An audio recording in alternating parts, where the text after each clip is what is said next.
can just make a cameo for me. Dawn, Yes. we're here in San Francisco. You're homeless, panhandling to do the hotel thing. Yeah. You're pregnant. Yeah. That's a new development. It's got to be horrible. Yeah, it's really, really hard. I mean, I came here from New York, and there's a lot more services here than there are in New York. But if you don't, I don't have a lot of extra time between paying for, staying inside. Like, I'm terrified sleeping on the street. I've had bad shit happen to me here. Oh yeah, I don't being have, a woman on the street is yeah, horrible. It's very, very, very unsafe.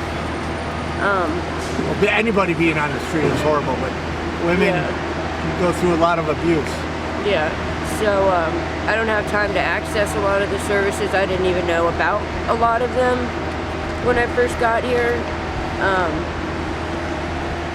So I don't know. I came here because I'd been, I was a drug addict. I started shooting heroin when I was 12. And 12? yeah, my parents were both junkies. They're both addicts.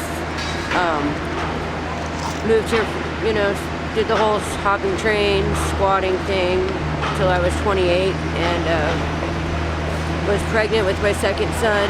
I had already lost custody of my first son, and I had decided that I was done with being on the street, done with the dope.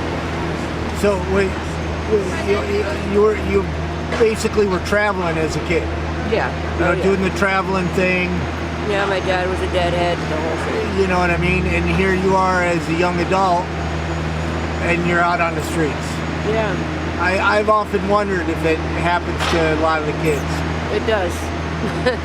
There's actually a Because it group looks of like us. fun, Yeah. and then, Well, when your parents don't get you social security numbers, birth certificates, shit like that, no school records, no pictures. right.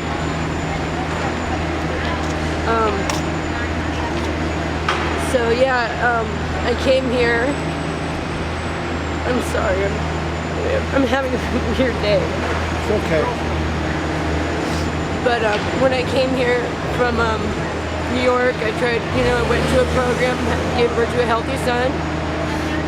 And when we graduated program, they didn't provide us with any housing. They don't set you up. When you're in program, you're not allowed to get a job. You're not allowed to do any of that stuff. Right. So you're leaving program with less because they also take 80% of your income and all your food stamps. So you actually come out with less than what you went in there with. Right. The programs aren't coordinated with housing and other support services. And when they know that they're, releasing you, when you graduate, and you have to wait to get on a housing list. But if you don't stay in their shelters, which for me was a spot in Bayview, in Hunters Point, in a gym on a floor, they called CPS because I was living in a hotel room. And I lost custody of my son, relapsed for about a year, and went back into program, and graduated. Here I am. Same thing, and it's fucking impossible to get inside anywhere.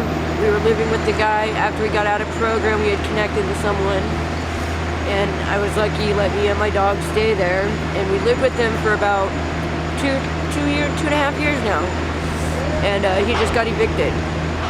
So that put you back out on the streets. Yeah, I mean, I was working. I finally got a license to do home health care work, to be a home health aide, and I was working for him. And once he got evicted, he wanted to fight the proceedings, and he wouldn't be able to do it with me there.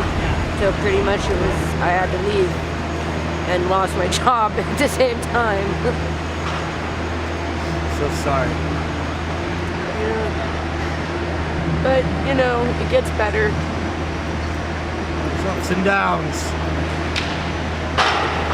If you had 3 wishes, what would they be?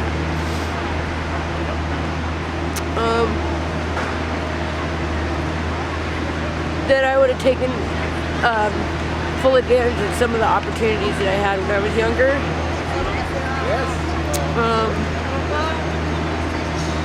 Definitely stayed in school. And never, ever, ever, ever would have started doing drugs. Ever. So, Well, thank you very much for talking. and good luck with your thing. That sounds pretty cool. Glad people get a voice.